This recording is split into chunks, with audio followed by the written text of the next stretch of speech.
기도하겠습니다. 아버지 하나님 감사합니다. 귀한 말씀 마음에 담을 수 있도록 주님 축복하여 주시옵소서. 내 말이 곧 영이요 생명이다 말씀하셨사오니 하나님 영으로 주의 말씀을 받게 하여 주시옵소서. 아버지 깨닫는 마음 주시옵소서. 학자의 혀를 주셔서 깨닫게 하시고 세미한 주님의 음성을 듣게 하여 주시옵소서. 아버지 감사합니다. 귀하신 이름 예수님의 이름으로 기도하옵나이다. 아멘.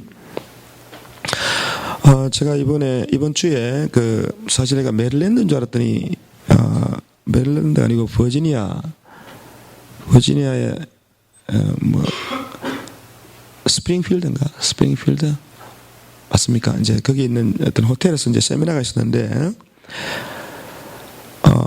이제 누가 오셔서 이번에 세미나를 주최했냐면은 강원도 춘천입니다. 춘천에 한마음 침례교회 김영로 목사님입니다. 이름 한번 김영로가 아니고 김성로 목사님인데 여러분 한번 기회가 있으면 웹사이트에 이렇게 찾아 들어가 보세요. 들어가 보면은 이 교회가 지금 한국에서 우리 저희 침례교단에서 대단히 영향력을 끼치고 있는 교회인데 이 교회 특징이 뭐냐면 그 목사님이 설교나 메시지가 거의 부활에 관해서만 설교를 해요. 부활에 관해서만 부활의 주님에 대해서 설교하시고 그 다음에 그 메시지를 듣고 하나님의 은혜를 받은 사람들이 TV에 나와서 계속 간증을 해요. 기독교 방송에서 간증을 하고 또 목사님이 이제 목회자들 모아놓고 세미나를 하지만 목사님이 조금 가르치고 교인들이 간증하는 것을 이렇게 영상으로 계속 보여줍니다. 보여주면서 그 교회에서 하나님이 어떻게 각 개인들을 통해서 부활하신 주님이 어떻게 역사하는지를 이렇게 보게 해줘요. 혹시 기독교 방송에서 보신 분, 한마음 침례교회 김성로 목사님 교회 못 들어봤어요? 유명한데. 제가 가기 전에 그 신문사에서 자꾸 이제 오라고 부탁해서 이제 갈까 말까 하고 제가 좀 물어봤어요. 어떤 목사님들한테 어떤 분이냐 하니까, 갈 필요 없대. 갈 필요 없고 그냥, 그러니까 혹시나 그렇다면 가보도 되지만 굳이 갈 필요는 없다 이렇게 해서 큰 기대를 안 하고 갔어요. 안 하고 갔는데 저는 이번에 가서 대단한 은혜를 받고 왔어요. 받고 왔는데 그 목사님이 말씀을 전하시고 비디오를 통해서 보여주는데 이 사람들이 하나님의 그 능력을 체험한 간증들이 대단합니다. 조그만 애부터 해가지고 어른들까지 죽음을 눈앞에 두고 예수 만나가지고 기뻐서 눈물로 간증하는 사람, 간질 걸렸다가 거의 치료 과정에 있는 사람, 그 다음에 어린아이가 귀신 들렸다가 이제 고침받는 경우, 그 다음에 하나님이 하여튼 함께한 이런 여러 가지 또 강박관념에 잡혀있다가 해결되는 사람, 하여튼 종류별로 이렇게 많은데, 대놓고 그냥, 마귀가 역사하는데 하나님의 은혜로 나았다. 이런 이야기를 그냥 방송에서 막 해요. 목사님도 이제 하시고. 이제 그런 걸 이렇게 보면서 그 지역에서 이제 많은 목사님들이 연합 집회도 같이 연결해서 하거든요. 하는데 실제로 그런 놀라운 간증과 설교를 듣고 은혜를 받는 사람들이 그렇게 많지 않다는 거예요. 저도 이제 가려고 어떤 목사님한테 물어보니까 이미 아는 분한테 물어보니까 별로야. 갈 필요 없어. 이렇게 이야기하는데 하여튼 저한테는 은혜가 됐어요. 은혜가 됐습니다. 자, 그래서 이제 가서 이번에 제가 깨달은 것이 배운 것이 뭐냐면 부활에 대해서 기독교인의 신앙생활에 있어서 부활신앙, 예수님이 죽은 자 가운데서 다시 살아나셨다 라고 하는 그 제자들의 증거. 여러분, 예수님이 부활하신 다음에 성령을 보냈잖아요. 그죠? 성령 보내고 사도들이 사도행전에 보면 부활하신 예수를 증거할 때 사도행전에 읽어보면 제자들의 메시지의 핵심이 뭡니까? 제자들의 메시지의 핵심이 뭐냐면, 사도들의 전하는 메시지의 핵심이 뭐냐면, 예수님이 죽었다가 다시 사셨답니다. His resurrection after his death. 그러니까 그게 메인 프리칭이에요. 저는 처음에 이제 이때까지 제가 조금 놀란 게 뭐냐면, 이때까지는 사도행전의 예수님의 죽음과 부활에 설교하면 당연하지. 왜냐하면 예수님이 부활하신 바로 직후니까, 부활이 그 당시에서는 가장 중요한 사건이잖아요. 그죠? 죽었다 살았으니까. 그래서 저는 예수님의 부활에 대한 설교의 포인트가 그때 그 당시에 예수님의 부활이 너무 중요했기 때문에, 그래서 사도들이 부활을 많이 증거했다고 생각했었는데, 이번에 그게 아니라, 예수님의 부활하신 주님은 우리 신앙에서 가장 중요한 컨셉이다. 이렇게 이제 나름대로 이제 생각을 하게 된 거예요. 자, 그럼 보세요.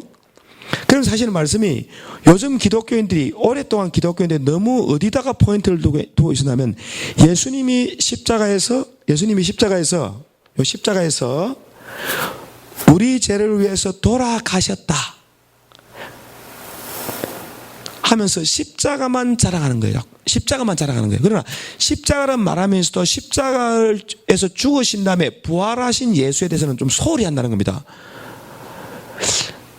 그래서 이제 우리에게 가장 중요한 증거는 예수님이 부활의 증거. 이제 이렇게 계속 이제 나온 사람들 부활의 주님 계속 이야기해요. 그 성도들 그렇고 목사님도 그렇고 뭐 하여튼 포인트가 부활이야. 그런데 부활이 왜 중요합니까? 왜 안 물어볼게요. 부활이 왜 중요해요? 아니, 그냥 떠오른 대로 한번 생각해 보세요. 부활이 왜 중요하죠? 저 대답 못 하잖아 봐. 대답 잘하는 분들보다 지금 머뭇거리고 계세요. 예수님 부활이 왜 중요해요? 한번 보세요. 관점을 좀 바꾸었어요. 우리가 신앙생활에, 기독교의 어떤 신앙생활에 중요한 많은 가르침들이 있지만, 그 중에 다시 사신 주님이 가장 중요한 이유는, 다시 살아서 그분이 어떻게 했다는 거예요. 다시 사신 예수님이, 죽었다가 죽은 자 가운데서 다시 사신 예수님이 우리의 누굽니까? 우리의 주인이잖아요.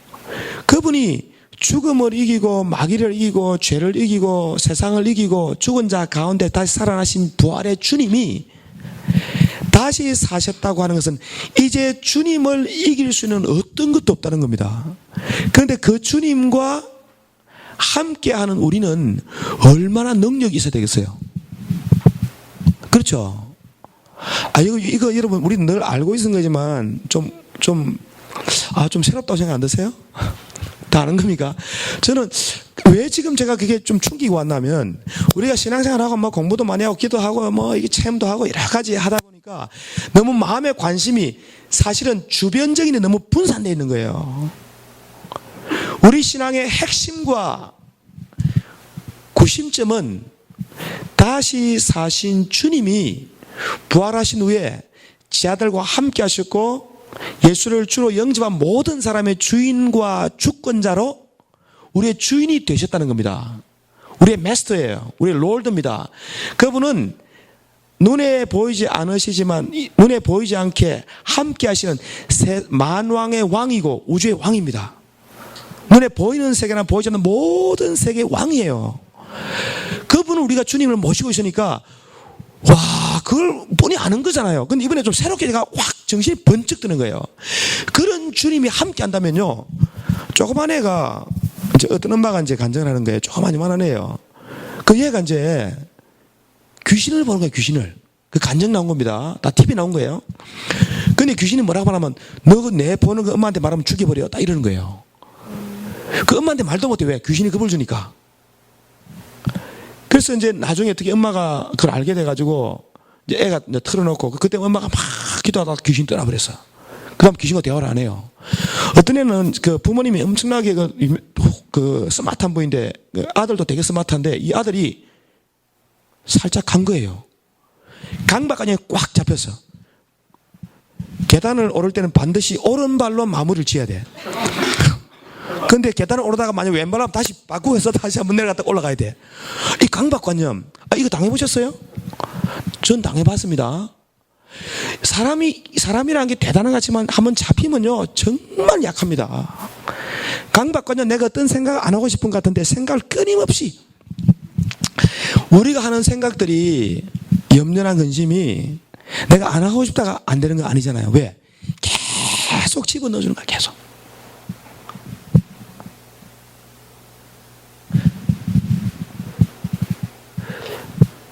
강박관념.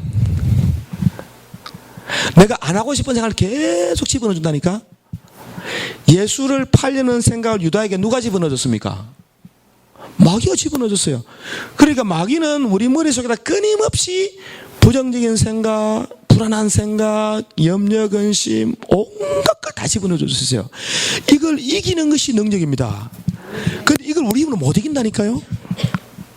못 이기니까 근데 못 이기니까, 예수 믿는 게 힘들다고 우리가 늘 괴로워했지만, 우리가 부활의 주님이 죽었다가 다시 사신 예수님이 함께하면 그거 못 이기는 게 말이 돼요? 안 되죠. 근데 우리 실제로 못 이기잖아요. 그런데 이제 그런 당연한 논리인데, 당연한 신앙이 원리인데도 불구하고 실제로 대부분의 크리스찬들이 누리지 못하는 것들은 이 교인들은 다 누리고 사는 거야. 애부터 어른까지 전부 다. 그래서 온 세계에서 그 방송 보고 이제 그 교회 가서 막 숙박하면서 이제 뭐 훈련 받고 그래 돌아가는 거예요. 이야, 그거 보고 저는 너무너무 놀랐어요. 근데 어떤 분은 가지 말라, 그거 가봐야 별 볼이 없다 이랬는데 내가 저는 가보고 이번에 안 갔으면 큰일 날 뻔했다. 제가 6년 전에 그 박성호 목사님 그 성경 공부 반봉혁 장로님이 억지로 끌고 가가지고 뉴욕 한번 갔던 적 있잖아요.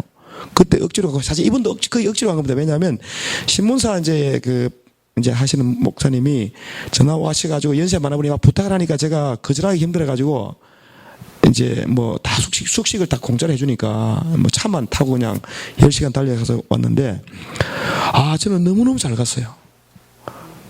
가면서 금식, 오면서 금식, 먹고 놀다 온 거 아닙니다. 근데 내가 왜 금식을 해야 됐을까? 뭐 금식했더니 잘한 게 아니라, 제가 지난주 주일날 목산 수직 갔다 왔잖아요. 그죠? 이제 갔다 오면 차를 타고 막 기도하는데, 저는 사실 금식하기 정말 싫어합니다. 근데 꼭 금식을 해야 될 것 같아요. 근데 해야 되는 게 무슨 다른 게 아니라 일종의 뭔가 이게 넘어가야 될 게 있는 것 같아요. 넘어가야 될 게. 그래서 금식. 그러니까 이건 일종의 회개입니다. 회개. 내가 하나님 앞에 어떤 죄를 지을 가능성이 있을 때 기도를 좀 금식시켜야 돼. 내가 죄를 딱 지을 수 있는, 마귀가 또 덤빌 수 있잖아요. 덤비면 확 넘어가잖아요. 다 대부분. 그러니까 죄가 오려고 할 때 금식을 지키는 것 같아요. 제가 보기에는.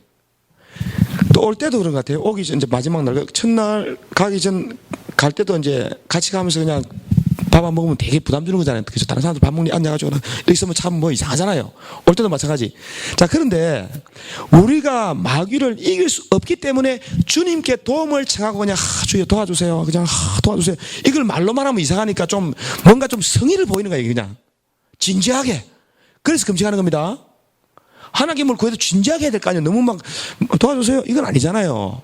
그래서 진지하게 주님, 정말 절박합니다. 또 절박해져, 배고파봐. 절박해져, 주여.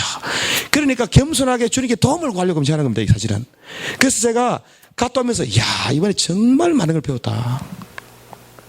그래서 이렇게 하나님이 우리에게 주신 부활신앙이 대단히 중요한데, 예수님이 부활에 대해서 말씀하실 때 그 부활의 증거, 이 사람들이 부활의 증거란 말을 참 많이 썼어요. 부활의 증거. 자기들이 부활의 증인이래요. 근데 부활의 증거, 이 말 자체가 잘 이해가 안 되는 거예요.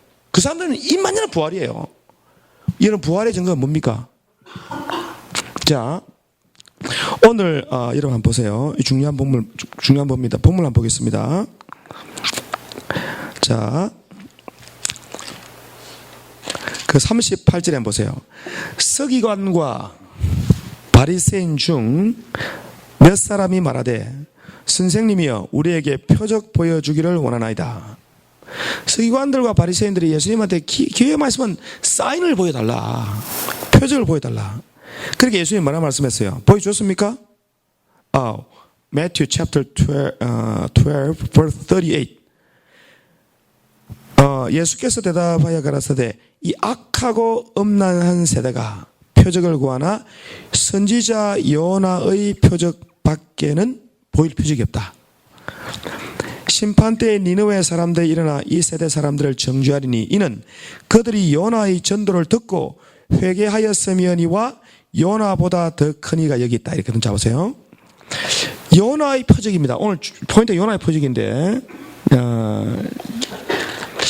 요나의 표적 밖에는 보일 표적이 없다. 예수님이 3일 밤낮을 무덤에 있습니다. 그죠? 예수님이 3일 밤을 무덤에 있습니다. 무덤에 있다가 다 살아났습니다. 그래서 예수님의 죽음과 부활의 표적 외에는 바리새인들아. 그래서 제가 고민한 게 뭐냐면 이건 주님이 제자들에게 한 말이 아니에요. 사람들에게 한 말이 아니면 누구한테 한 말이에요? 누구한테? 바리새인들에게. 바리새인들에게 주님이 하신 말씀이 너희들에게 내가 보여줄 표적은 요나의 표적밖에 없다. 이렇게 말씀했단 말이에요. 그러면 요나의 바리새인들에게 왜 주님이 내가 너희들에게 보여주고 싶은 건 요나의 표적밖에 없다고 말했을까? 그 중요하네요? 중요하겠죠? 요나의 표적에 대해서 예수님이 말씀하신 것이 마태복음에 있는 것이 아니고 누가복음에도 있고 요한복음에도 있습니다. 요한복음에 없구나. 마태복음에도 있고 누가복음에 있는데 여러 번 말씀했어요. 요나의 표적이 너무나 중요한데도 불구하고 요나의 표적에 별로 관심이 제가 없었습니다. 왜 관심이 없냐면 여러분 요나서 읽어보셨어요? 읽어봤죠, 그죠? 읽어봤습니다. 자, 그런데 요나서를 읽으면 여러분 드는 생각이 딱 솔직하게 얘기하세요. 요나서 딱 읽으면 딱 처음 드는 생각이 뭐 같아? 읽고 나면 웃는 분들 어떤 생각이 드세요? 웃는 분들 생각이 많이 드는 모양인데 무슨 생각이 드세요? 야, 우리 강윤희 집사님 요나서 딱 읽으면 무슨 느낌이 와요? 예? 솔직하게. 이야, 솔직하시네. 요나서를 읽으면 기분이 꼭 읽고 나면 이 요나서는 진짜 같지 않단 말이야. 짧고 그 이야기 전개도 그렇고 제일 믿기 힘든 게 뭐예요? 제일 믿기 힘든 게 요나가 물고기 뱃속에 큰 물고기 뱃속에 들어가 물고기 얼마나 컸든지 뱃속에 들어가 3일 동안 뱃속에서 뭐 했습니까? 통성기도 했잖아요. 철하기도 하고. 그죠? 그러니까 요나가 물속에 뱃속에 들어가가지고 요나가 물속에 뱃속에서 3일 동안 거기서 기도하고 막 했더니 물고기가 내뱉어가지고 니네에 가가지고 설교했더니 니네 사람들이 전부 왕부터 비천한 종까지 회개하고 하나님께 돌아왔다더라. 요거잖아요. 그죠? 그래서 요나서는 제일 믿기 힘들고 이해하기 힘든 부분인데 이 이야기를 덜먹이면서 주님이 바리새인들에게 내가 너희들에게 보여줄 표적은 요나의 표적밖에 없다고 말했으니까 자연스럽게 별 관심이 없어요. 좀 그냥 슬슬 지나가는 거야. 근데 참 희한한 게 뭐냐면 성경은 이해하기 힘들고 좀 아니다 싶은 데를 잘 봐야 돼요. 가보니까. 그죠? 성경은 희한합니다. 레위기 얼마나 이해하기 힘들어요. 그런데 레위기 엄청나죠? 요나서에 엄청난 복음의 비밀이 있습니다. 네. 제가 이번에 이걸 얻은 거예요. 이야. 부활신앙으로 살아가는 원리가 들어있습니다. 부활신앙. 부활신앙입니다. 부활신앙이 최고잖아요. 십자가의 신앙은 고난. 그리스도와 함께 십자가의 고난 같이 공유하는 고난입니다. 그러나 고난 후에 십자가의 죽음 후에 하늘의 즐거움이 있고 영광입니다. 영광을 받으신 예수님이 부활의 주님이에요. 그래서 예수님은 영광의 주님입니다. 영광의 주님과 함께 영광을 누리기 위해서 고난도 함께 하는 거지 고난 자체가 목적이 아니에요. 영광이 목적입니다. 그래서 부활신앙은 영광의 신앙이에요. 그래서 예수 믿는 사람들은 고난이 목적이 아닙니다. 영광이 목적이에요. 그래서 하나님이 뭐 좀 고난을 준다는데 어려움을 당할 때는 이것이 예수 믿는 길인가? 아니에요. 그냥 과정일 뿐이고 목적은 영광입니다. 이게 확실해야 돼요. 그래서 요나서를 이제 자세히 제가 이제 한번 공부를 해봐. 이번에 차도 안 들어가면 싹 가서 빨리 요나서를 읽어봐야겠다. 연구를 해봐야겠다 하고 이제 제가 요나서를 이제 연구를 해봤겠죠. 자 그러면 요나의 표적, 요나의 표적이 왜 바리새인들에게 필요했던 그 표적이었는지를 한번 제가 살펴봤습니다. 자, 요나스를 보면 요나가 물고기 뱃속에서 3일 동안 있었다고 하는 것이, 물고기 뱃속에 3일 동안 있습니다. 이것은 예수님이 뭘 말하겠어요? 죽음을 말하겠죠, 그죠? 죽음을 말합니다. 근데 요나스의 부활은 없어요. 부활은 없지만 요나가 물속에 뱃속에 있다가 물고기가 나중에 탁 내뱉으니까 밖으로 나왔어요. 그래서 부활에 대한 암시는 있지만 부활 이야기는 없어요. 다 비웁니다. 그래서 예수님이 왜 지금 요나를 굳이 언급했을까라고 가만히 이제 제가 좀 관심을 갖고 보니까 요나가 정말 나쁜 사람이에요. 요나의 표적. 요나가 왜 나쁜지 한번 일단 찾아봅시다. 왜 나쁜 사람인지. 요나가 나쁜 게 표적이에요. 뭐 물고기 뱃속에 들어가는 것도 중요하신데, 자, 어디를 보냐. 요나서 한번 펴보세요. 요나서가 몇 페이지 있습니까? 요나서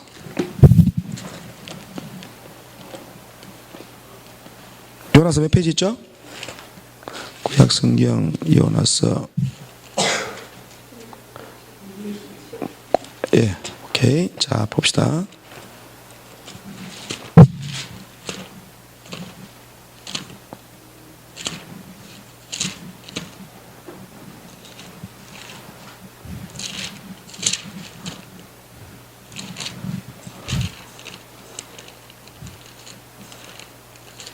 자, 요나서 보면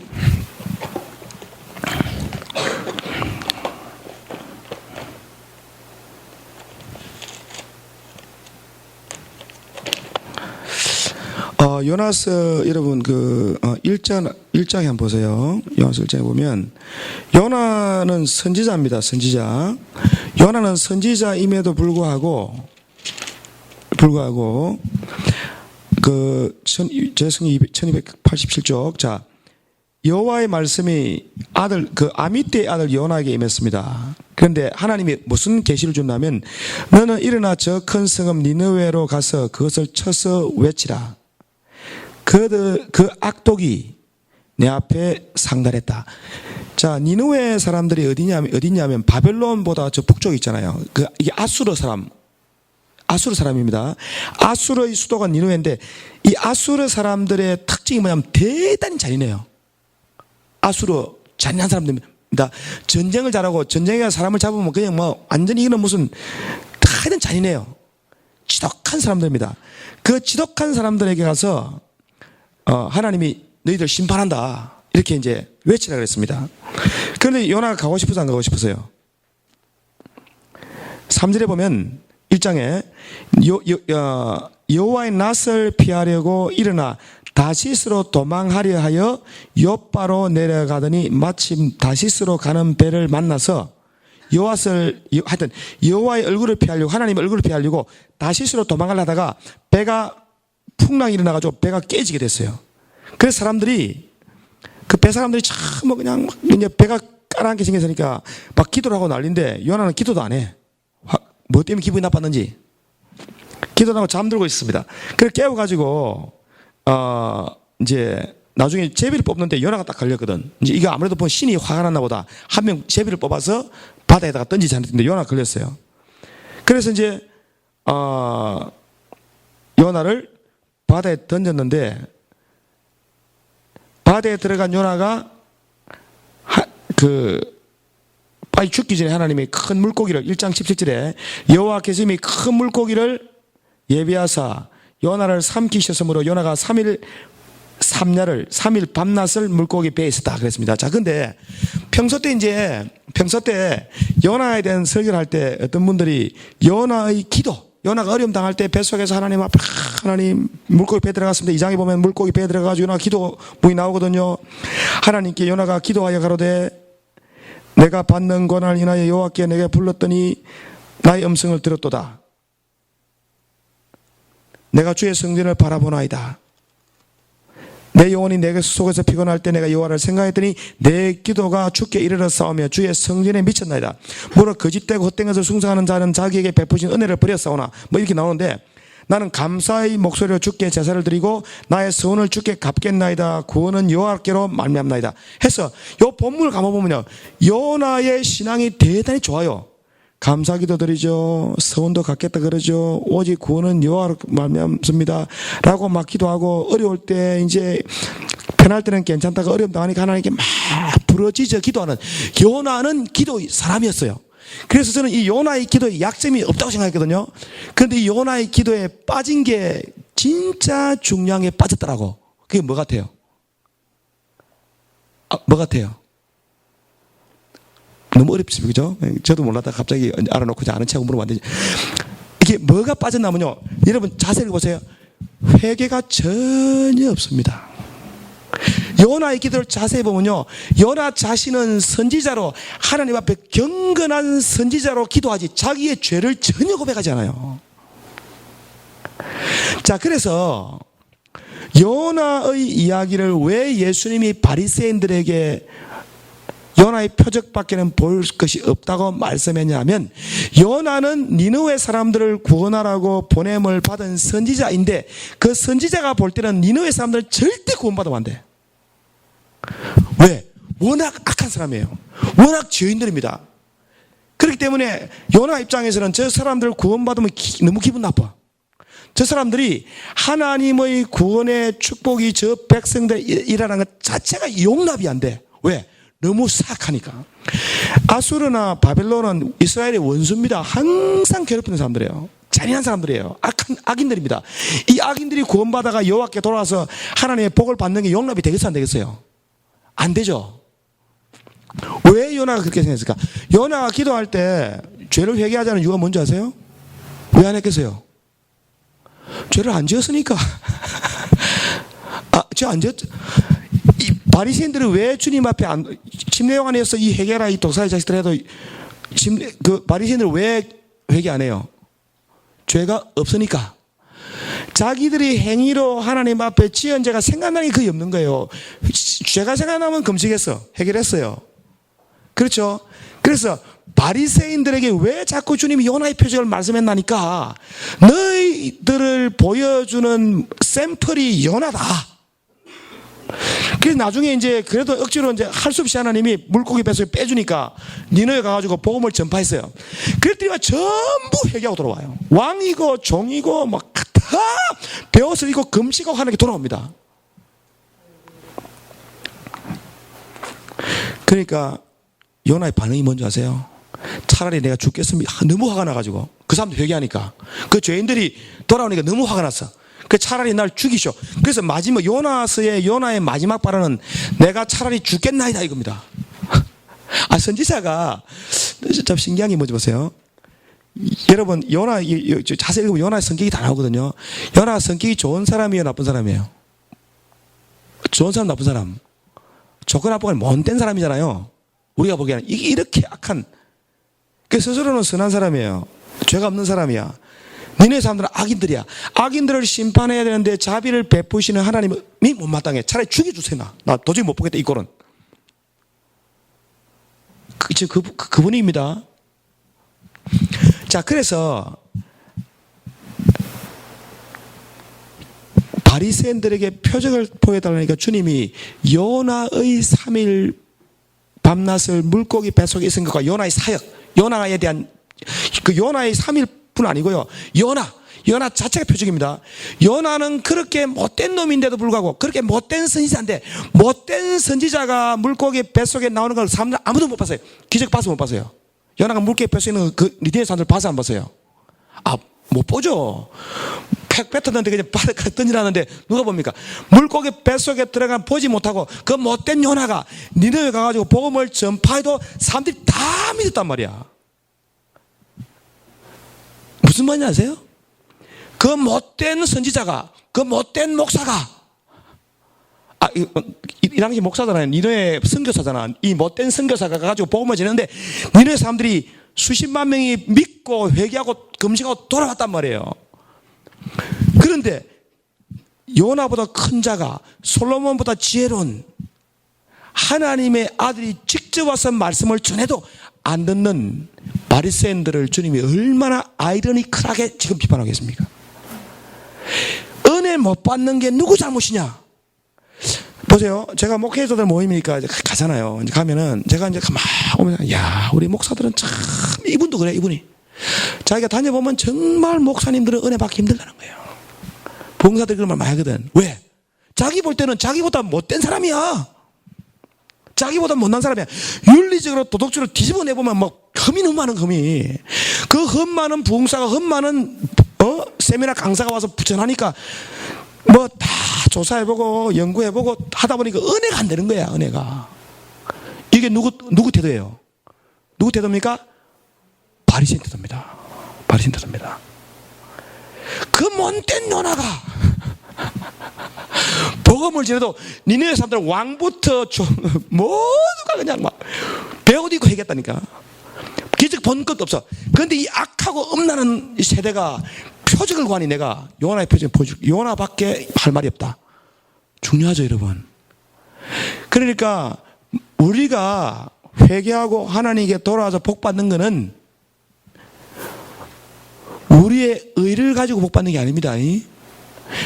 그러니까 금식을 하든 기도를 하든 하나님께 모든 것이 바리새인 같은 태도를 주님이 철저하게 지금 딱 반대하는 거예요.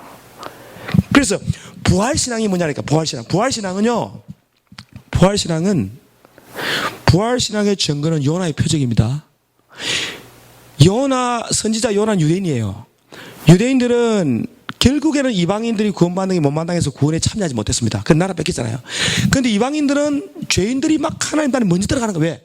스스로 땅을 치면서 나는 하나님께 죄인입니다. 막 마음이 낮은 사람들이야. 스스로 죄인 중에 괴수라고 생각하는 사람이 부활의 주님을 주인으로 모실 수 있고 자기를 비우고 주님이 나의 주권자, 통치자로 맞이할 수 있는 겁니다. 그래서 예수 믿는 사람들은 가보니까요, 자기 안에서 어떤 선한 걸 기초로 해가지고 내가 기도를 많이 해. 기도 많이 하는 건 나쁜 건 아니에요. 금식하는 건 나쁜 거 아니잖아요. 그죠? 그러나 이것들이 하나님의 은혜를 막는 장애적 요소가 될 수 있다. 제가 지난달에 이제 연합 기도회가 한인 장로교 있었거든요. 한인 장로교 있었는데 설교를 누가 했냐면 김영주 목사님 했어요. 근데 이제 사실은 김영주 목사님하고 저는 색깔이 좀 다르거든요. 근데 이제 그분이 그날 설교하셨는데 제가 참 은혜를 많이 받았어요. 그래서 은혜 받고 기도도 많이 하고 왔는데, 이제 이분이 어떤 내용과 설교를 했냐면은 그 베데스다 연못 이야기를 해요. 베데스다가 그 연못이 물이 가끔씩 이게 동하잖아요. 가끔씩 물이 딱 동할 때 빨리 뛰어가가지고 몸을 담그면 나아요. 그죠? 근데 38년 된 명절 그게 있는데 이 사람이 물이 동해도 몸이 안 성하니까 못 들어가잖아요. 그러니까 예수님 와가지고 네가 낫기로 하느냐 하니까 예수님이 그냥 그 자리 고쳐줬거든요. 그러면서 그게 베데스다고요. 그 베시라는 게 집이라는 뜻입니다. 그 다음에 베데스다인데 데스다는 뜻은 잘 몰라요. 베스는 집이에요. 데스다는 잘 몰라요. 무슨 집이더라 그게? 무슨 집인데. 그 다음에 베들레헴은 뭐예요? 베스는 집입니다. 베들레헴. 떡집. 떡집. 예, 맞습니다. 떡집이란 말을 왜 떡집이란 게 먹고 사는 거니까 생명의 집이에요. 베들레헴에 누가 왔습니까? 예수님 왔습니다. 예수님을 누가 받았어요? 마리아가 자기 품에 하나님 아들을 받았습니다. 자, 보세요. 마리아가 하나님 아들 자기 몸에 품었다고 하는 것은요, 오늘날 믿는 사람들이 주님을 자기 안에 주님으로 모시는 걸 비교할 수 있습니다. 그걸 딱 비교를 해줬는데 제가 그때 깜짝 놀랐어요. 그게 무슨 말이냐면, 베데스다는 어떤 것이냐면요, 베데스다는 은혜를 받으려고 막 서로 경쟁하는 데야. 복 받으려고. 베데스다는 그런 곳입니다. 그래서 그 중에 몇 사람은 고침받고 나머지는 못 고쳐. 고친 사람은 기분 좋은데 못 고친 사람은 기분 좋았나 봐요. 38년 동안 못 고쳐봐. 열받지? 앉아가지고 꼼짝도 못하는데 자기는 몸이 안 성해. 그래서 그런 구약적인 은혜, 경쟁에서 그냥 내가 하는 만큼을 받는다 이런 생각 끊임없이 은혜를 추구해서 복을 받으면 거기서 받지 못하고 처지는 사람은 상처뿐인 영광이나 영광도 없지 뭐 못 받으면 상처밖에 안 된다는 거예요. 그런데 베들레헴은요, 예수님이 처음에는 말구육간으로 오시잖아요, 그죠? 태어났잖아요, 그죠? 그래서 거기 포인트가 뭐였냐면 하나님의 은혜라고 하는 것은 겸손한 그릇에 담긴다는 거예요. 겸손한, 채우려고 하지 말고 비워라 그러는데, 야, 저 그날 되게 놀랐어요. 그 저는 막 그날 엄청나게 내봐서 맞다. 뭐 잘 안 되지만, 바로 저거다. 부활신앙은 뭐냐면, 나를 비우는 겁니다. 뭘 막 채우는 게 아니에요. 기도로 몇 시간으로 채우고, 뭘 막 채우고, 막 발버둥 쳐가지고, 막 남보다 뭘 더 받는 게 아니라니까. 바리새인들이 그런 식으로 은혜와 축복을 구해 오다가, 죄인 중에 죄인들이 은혜를 받으니까 이게 지금 코드가 너무 갑자기 안 맞아버리잖아요. 그래서 예수님이 그때 요나서를 봐라. 요나를 봐라. 니느웨 사람들을 봐라. 그 사람들은 표적도 구하지 않고 그냥 선지자, 못된 선지자가 와서 복음을 전했는데 그 복음 듣고 그냥 막 은혜 받다가 회개하고 전부 동네가 구원의 역사가 나타났었다. 그래서 이런 애니메이션 같은 스토리를 주님이 언급하신 어떤 목적이잖아요. 그래서 진짜 은혜는 뭐냐면 보지 않고 믿는 겁니다. 그래서 예수님이 도마에게 뭐라고 말씀했어요? 내가 주님의 손을 만져봐야겠다. 그 주님이 보고 믿는 자보다 보지 않고 믿는 자가 더욱 복되도다. 그래서 우리 믿는 사람들의 가장 중요한 부활의 증거는 보지 않고 다시 사셔서 우리의 주인 되시고 만물의 주인 되신 예수님을 그냥 믿는 겁니다. 듣는 것이 아닙니다. 보는 것이 아닙니다. 느끼면서 막 흔드는 게 아닙니다. 흔들어도 됩니다. 몸에 좋아요. 흔들면 건강에 좋아요. 저도 많이 흔들어요. 그렇지만 소리 많이 질러야 됩니다. 왜? 에너지가 많이 소비되면 다이어트도 도움 되잖아요. 마음도 더 열정을 내야 됩니다. 부러지셔야 됩니다. 그러나 포인트를 이해하시라니까. 그건 수단입니다. 마음은 끊임없이 뭡니까? 낮아져야 돼요. 우리 집에 이제 막 뭘 해보려고 발버둥 치면서 노래하는 사람이 한 명 있잖아요. 이번에 갔더니 완전히 그냥 이제 이번에 부흥해야 될 그런 말 쓰더라고요. 죄송합니다. 피똥을 싸서 피똥을 놨어. 한마음 침례 교인들 하는 이야기입니다. 이제 원래 걔는 우는 애가 아니에요. 걔 울던가요? 우는 거 봤어요 혹시? 우는 거 봤나요? 그 우리 영주. 걔는 눈물 나면 아니야. 이러면 울면 안 돼. 나는 절대 우는 사람이 아니야. 하면서 딱 멈추라네요. 그 요새는 누가 뭐 말만 한번 던지면 왜 그럴까요? 박살 난 거지 이제 지금 바닥을 친다 소리지. 목사님이 야 너 인디애나폴리스 어디서 살래? 너 인디애나 이제 가게 되면 어디서 살래? 이러니까 막 그게 또 서러워가지고 아직 결론도 안 나오는데 벌써 그렇게 말하니까 목사님은 거기 가서 1등 하면 돼. 막 이러면서 그냥 아이유 메디컬 가서 그냥 1등 해. 뭐 이렇게 완전히 그냥 핑핑 도는 거지 이제.